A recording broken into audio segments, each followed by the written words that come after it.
If you want to become fluent in English this year, you need a plan. And I'm going to share with you what I think is the best way to learn English this year. I'm also going to share with you why you need a plan when you learn English and how to create one. I'm also going to give you 7 different techniques that you can use and that will help you improve your English skills more quickly and effectively. Learning English can be a little overwhelming at times, especially if you are just a beginner. And this is because there's so much information out there that sometimes we don't even know where to start from. And that's why in this video, I am going to be very specific and tell you everything you need to know to create your own custom English study plan. But before that, let me start by explaining why you need a study plan. Let me give you an example to explain why you need an English study plan if you want to be fluent in English. So let's say you're riding a bicycle. You are going to a store. You know where you're going, that is the store. But to go to the store, there are several routes that you can take to the store.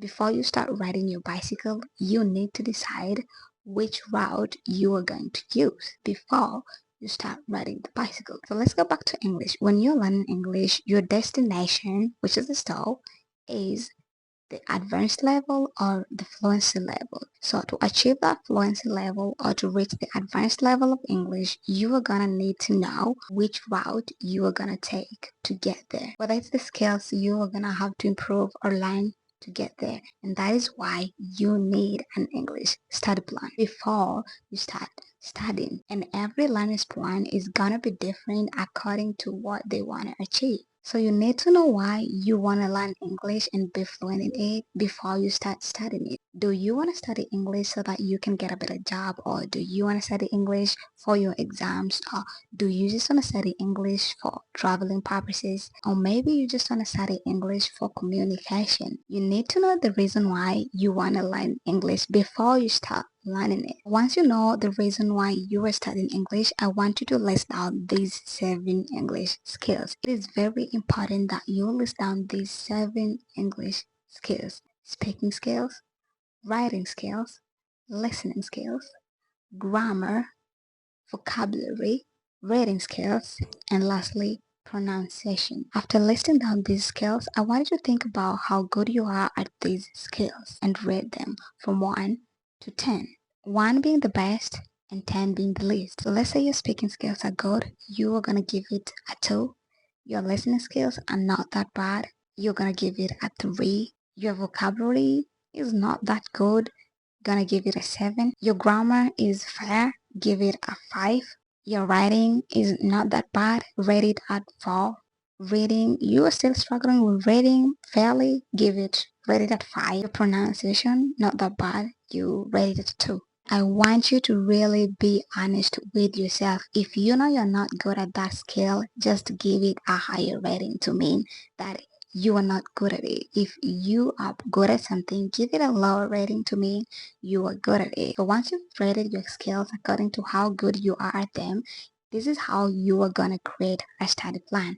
I want you to draw a line and write 10 days. Day 1, day 2, day 3, up to day 10. You rated your speaking skills at 2. That means you are gonna practice your speaking twice in these 10 days. So you're gonna go to your plan and you are gonna place speaking at any 2 days just randomly. Or you can choose the 2 days that you prefer to practice speaking. Grammar, you wrote 7. You rated grammar as 7. That means you are not very good at it and you are gonna take more time. So let's go to vocabulary. Your vocabulary is not that good and you rated it at 7. That means you are gonna spend more time practicing vocabulary. Do that with every skill according to how you rated them. After doing that, you're supposed to have something like this in the chart. This is very effective because it means that you are going to be learning the skills according to how you perform at them. So now that you have a plan, I want you to take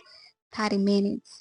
30 minutes a day, or let's say you have more time, let's say an hour. So let's say you have 3 skills to practice on day 1. You are going to divide that 30 minutes or that 1 hour equally into 3 sections. You're going to practice your speaking skills for 10 minutes. You're going to practice your writing skills for 10 minutes. You're going to practice your vocabulary for 10 minutes. Divide that 30 minutes into 10 minutes for each skill. Now that we have a plan and you know the direction that you're gonna take studying each skill, let's see how you're gonna practice this skill. So we are gonna start with reading skills. In reading skills, we have two different types of reading. We have detailed reading, that means you are reading to understand. Quick reading is reading something without the need of understanding what you're reading. I want you to pick one storybook of your liking. I also want you to pick one article from the internet. I also want you to pick a platform where you will be reading posts, whether it's Instagram or Twitter or Facebook or even YouTube. When you are picking something to read, I want you to pick something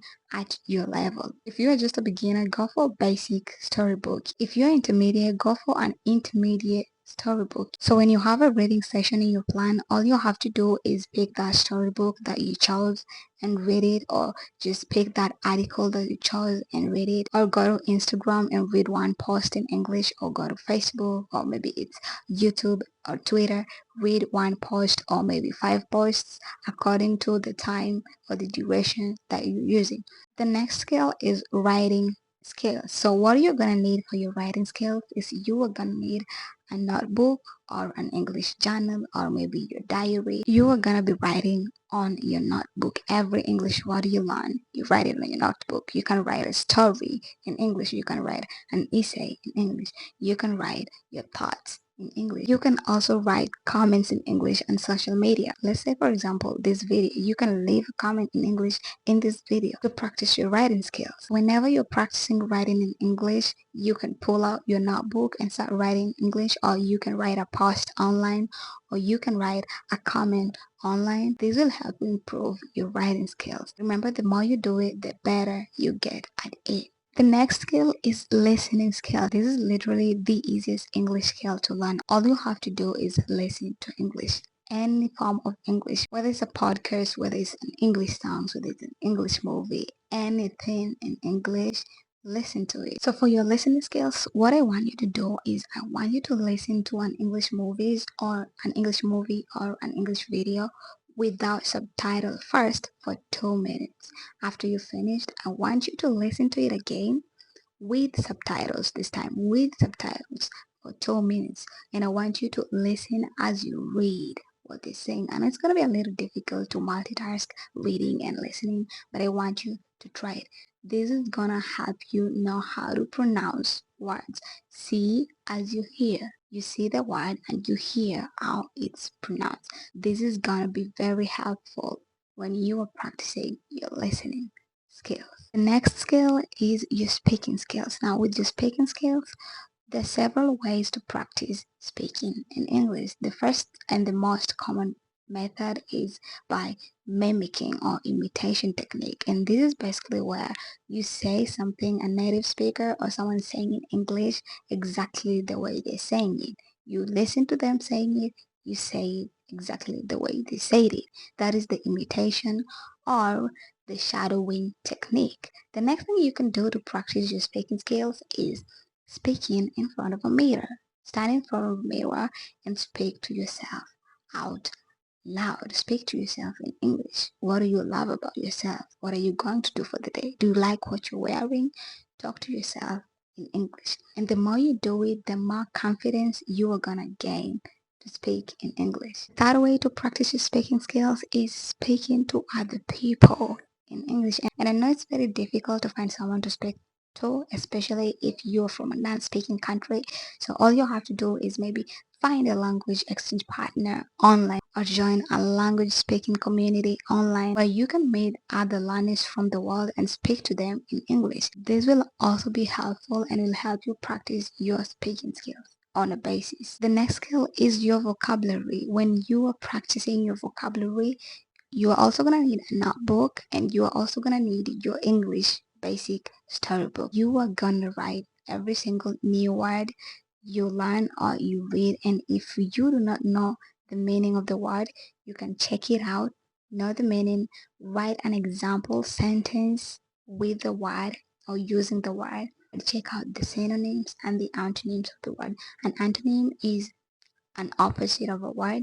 A synonym is a word that is similar. This will help you improve your vocabulary. Next skill is grammar. So what you're gonna do with grammar, you are gonna memorize an English grammar rule, and you are gonna use that rule to make a sentence. Memorize these grammar rules, and they are very important when it comes to your sentence structure. They will help you know how to form a sentence. So what you're gonna do is you are gonna learn one grammar rule every single time you have grammar on your plan. Learn one English grammar rule and use that grammar rule to form a sentence. The last skill is your pronunciation skills. You are gonna write a list of words that you find difficult to pronounce. Write a list of them. So once you've written a list of them, I want you to go to Google and search how to pronounce. Let's say you wrote the word ball.